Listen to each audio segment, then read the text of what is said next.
जगह थी श्रीलंका की राजधानी कोलंबो। तारीख थी 21 अप्रैल 2019। ईस्टर का दिन था। कोलंबो में अचानक से धमाके हुए। 3 चर्च और इतने ही होटल को निशाना बनाया गया। इस आतंकी हमले में कम से कम 253 लोगों की मृत्यु हुई। श्रीलंका के लोग डर गए, साथ ही साथ डर गए श्रीलंका में जाने वाले सैलानी। इस पूरे घटनाक्रम ने श्रीलंका के टूरिज्म सेक्टर पर बेहद बुरा असर डाला। 25 साल से अधिक समय तक चले गृह युद्ध के बाद टूरिज्म सेक्टर ने श्रीलंका की अर्थव्यवस्था में महत्वपूर्ण भूमिका निभाई है। इस सेक्टर के प्रभावित होने से श्रीलंका की धीमी पड़ती अर्थव्यवस्था और धीमी हो गई। श्रीलंका की ईस्टर बॉम्बिंग को 1 साल भी नहीं बीता था कि कोविड महामारी ने पूरी दुनिया को अपनी गिरफ्त में ले लिया। पूरी दुनिया की टूरिज्म सेक्टर पर बेहद बुरा असर पड़ा। इसमें श्रीलंका का पर्यटन क्षेत्र भी शामिल रहा।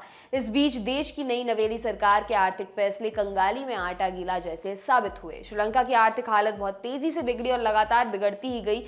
अब हालात ऐसे हो गए हैं कि देश में खाने पीने की चीजों की कमी हो गई है। कागज और स्याही की कमी की वजह से बच्चों के एग्जाम रद्द करने पड़े हैं। पेट्रोल, डीजल और गैस की भारी कमी है। लोग एक जगह से दूसरी जगह नहीं जा पा रहे हैं और ना ही थोड़ी बहुत जरूरी चीजें बची। उनके घरों में बिजली नहीं आ रही है। लाखों लोगों की नौकरी एक झटके में चली गई है। सरकार की जवाबदेही तय करने के लिए लोग सड़कों पर निकल आए हैं। आखिर कैसे हुआ ये सब आपको बताते हैं। साल 2009 में श्रीलंका का गृह युद्ध खत्म हुआ। इसके बाद अनुमान लगाया गया कि देश में स्थिरता आने से जीडीपी भी तेजी से बढ़ेगी। ऐसा हुआ भी। 2009 से 2012 के बीच श्रीलंका की आर्थिक वृद्धि 8 से 9% के बीच रही। इस समय श्रीलंका का टूरिज्म सेक्टर खूब फला फूला। साथ ही साथ श्रीलंका ने चाय और रबड़ का निर्यात कर वैश्विक बाजार में अपनी जगह बना ली। हालांकि 2013 के आते आते वैश्विक बाजार में वस्तुओं की कीमतें गिरी। इसके कारण श्रीलंका का निर्यात घटा और आयात बढ़ा। ध्यान देने वाली बात है कि श्रीलंका अपनी जरूरत की ज्यादातर चीजें बाहर से ही आयात करता है। इसमें खाने पीने का सामान भी शामिल है। गृह युद्ध खत्म होने के तुरंत बाद श्रीलंका की महिंद्रा राजपक्षे सरकार को इंटरनेशनल मॉनेटरी फंड की तरफ से लगभग 1,97,000 करोड़ रुपए का लोन मिला। इस बीच निर्यात न बढ़ने की स्थिति में श्रीलंका के फॉरेन एक्सचेंज में कमी आने लगी। जो भी कमाई होती उसका बड़ा हिस्सा कर्ज चुकाने में खर्च हो जाता। श्रीलंका की सरकार कर्ज चुका नहीं पाई और जरूरत की चीजों का आयात तो होना ही था। ऐसे में सरकार ने साल 2016 में आईएमएफ से एक और लोन लिया, 4,000 करोड़ रुपए का। इस लोन को देते हुए आईएमएफ ने श्रीलंका के ऊपर कड़ी शर्तें लगा दी। 2021 की आखिरी तिमाही में श्रीलंका की जीडीपी वृद्धि दर 3.4% रह गई।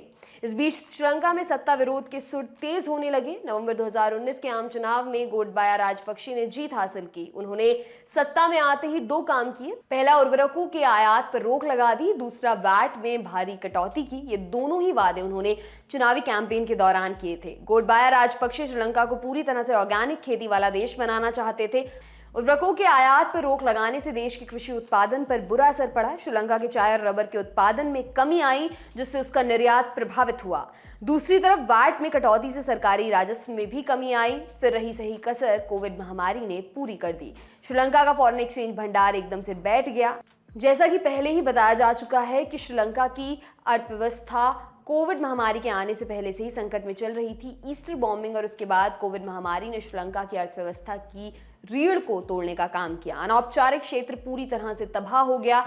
ये श्रीलंका की कुल वर्कफोर्स का 60% हिस्सा है। संकट इतना गहरा था कि 2 साल के अंदर देश के फॉरेन रिजर्व में 70% की कमी आ गई। साल 2020 की शुरुआत में श्रीलंका के पास 2,35,000 करोड़ रुपए से भी ज्यादा का फॉरेन एक्सचेंज रिजर्व था, जो 2022 के फरवरी में 67,578 करोड़ रुपए रह गया। कोरोना महामारी की वजह से ही दुनिया भर में कई लोगों की नौकरी गई। दूसरे देशों में काम करने वाले श्रीलंका के नागरिक भी बड़ी संख्या में बेरोजगार हुए और वापस लौटे। इसकी वजह से उनकी तरफ से भेजी जाने वाली विदेशी मुद्रा में भी कमी आई। इसने संकट को और गहरा कर दिया। फॉरेन एक्सचेंज की कमी और लगातार बढ़ते कर्ज का असर आखिरकार जरूरी चीजों के आयात पर पड़ा। लगातार घटते हुए फॉरेन एक्सचेंज रिजर्व को बचाने के लिए गोटबाया राजपक्षे की सरकार ने जरूरी चीजों के आयात पर रोक लगा दी। इसी दौरान रूस और यूक्रेन युद्ध की वजह से तेल और गैस की सप्लाई भी प्रभावित हुई। इससे श्रीलंका में तेल और गैस की भी किल्लत हो गई। तेल की किल्लत होने से बिजली का उत्पादन भी प्रभावित हुआ।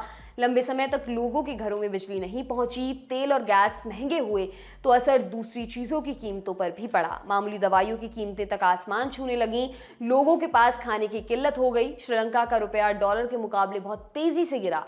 फिलहाल श्रीलंका में महंगाई दर 15% के आसपास है, जो साल 2008 के बाद से सर्वाधिक है। इस बीच श्रीलंका को इस साल करीब 1,18,000 करोड़ रुपए का कर्ज चुकाना है।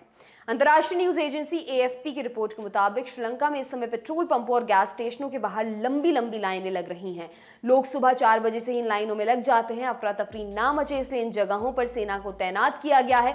लोग भूखे पेट सोने को मजबूर हैं। जिनके पास पैसे हैं वो भी आसमान छूती कीमतों की वजह से खरीदारी करने में असमर्थ हैं और सवाल पूछ रहे हैं क्या पैसों को खाया जा सकता है। बुजुर्गों का कहना है उन्होंने ऐसा दौर कभी नहीं देखा। इस बीच श्रीलंका की सड़कों पर विरोध प्रदर्शन हो रहे हैं। कई जगह ये प्रदर्शन अपने आप वजूद में आए तो कई जगह विपक्षी दल इनका नेतृत्व कर रहे हैं। इस बीच श्रीलंका की सरकार दूसरे देशों में नया कर्ज लेने की कोशिश कर रही है। इनमें मुख्य तौर पर भारत और चीन का नाम शामिल है। आपके लिए तमाम जानकारी जुटाई है हमारे साथी शिवेंद्र ने। मेरा नाम है दिव्यांशी। देखते रहिए दी लल्लन टॉप। शुक्रिया।